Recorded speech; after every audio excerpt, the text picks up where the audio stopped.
things that are actually meaningful are often almost cheap, priceless, or like there's no cost. It might seem it might seem fair, but is it reasonable? It might seem balanced, but is it possible? Cash is tax-free inheritance. So what is reasonable?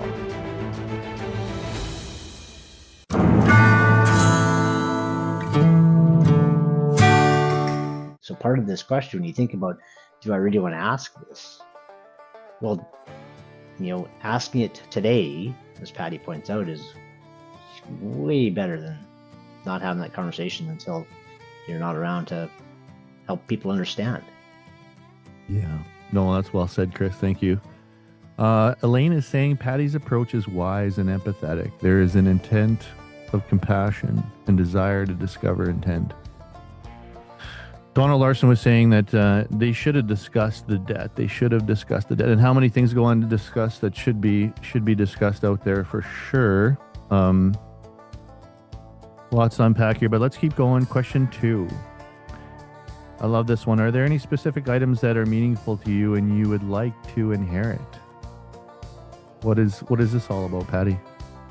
So it goes to the fact that the things that are actually meaningful are often almost like cheap, priceless, or like there's no cost, right? Yeah. So and there are things that that the parents couldn't have guessed. So I had one family I can think of it that I went one of the errors that I would love grandma's tea set, and the mom's like, you can have it, I'm tired of dusting it here. Like, so talk about getting inheritance early, but the really meaningful things often really don't have a price tag. So my dad passed away over 30 years ago. I have his cribbage board.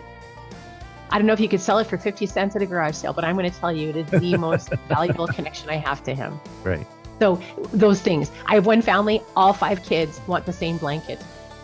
Oh, well, they came back. What are we supposed to do, Patty? I said, have a custody arrangement, cut it up and make shadow boxes. I don't know, but now you know that this is a common desire. Talk about it. Imagine. Can it be the house in Arizona? Yes, but that actually goes to this truth. This process is one of truthing. Here's what's possible. Here's what's not possible. Here's why. It opens that. But is it a negotiation? What happens when someone says, well, yeah, no, I'll take the, Elaine saying here, there's the land where we got engaged and one non-farming siblings, and the parents are shocked. But it's probably the sentimental value, not the balance sheet. Yes. And yet, oops, like that's a big one. Oops, opened a can of worms there. Totally. Eileen Torper saying, have also heard that when the non-farming sibling receives cash, there can be resentment as well. Seems no perfect answer other than to communicate and ensure everyone knows the plan and agrees to the plan. If not, deal with it while you can. This is something I learned from my brother early on, having employees. You can give them things that you might think have value, but have no value to them.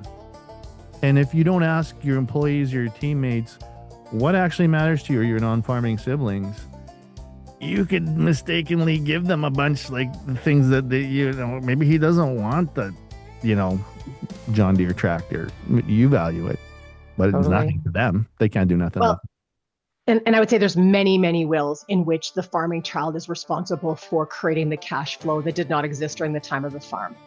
So you are going to get the farm, but you're going to be required to give cash to your siblings for a certain period of time, which is lovely, except it wasn't possible while the parents were alive. So how is it possible in your absence? Like, what changed in your business to actually make this possible? Again, not talking about it ahead of time creates flaws and vulnerabilities, and it might seem fair, but is it reasonable? It might seem balanced, but is it possible? So just digging into those things. I also think about inheriting a farm and inheriting cash. You get a bucket of risk with that farm. Yeah. Cash is tax-free inheritance. So what is reasonable? Dig into that a little bit and reflect. Great example from our side too. Initially, we were all getting land in the will. Yeah. And my sister's a teacher. She's like, why would I want land? And even the rest of us who could see clearly that my youngest brother was the farmer, were like, this makes no sense. Like, I don't want that 100-acre piece because what, like, Scott's going to need it, right? So why would we do this? But mom and dad shared with us that it was their opinion that until such time as they knew for sure that somebody was going to be farming, that's how they wanted it to be split up. And we were all under the understanding was that if we did get the land, we would rent it or sell it back to our, farming brother at reasonable levels, going rate. We weren't going to try and extort him, to use use a phrase, but and eventually, they changed it. Yeah.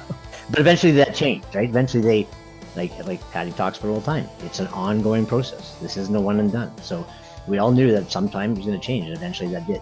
So now that land moves to the farming sibling. So have those conversations. I can't believe how fortunate we were to be able to understand all this as early on as we did. Yeah. Well, and what a blessing to be able to come back to the farm and spend some time there. And that's what Janelle Kuntz is saying. I just always want myself and my kid and any future grandkids to have access to the farm. No one lives on our farm for lack of water, but the biggest concern is what happens if something happened to my farming brother. And I would like to say too,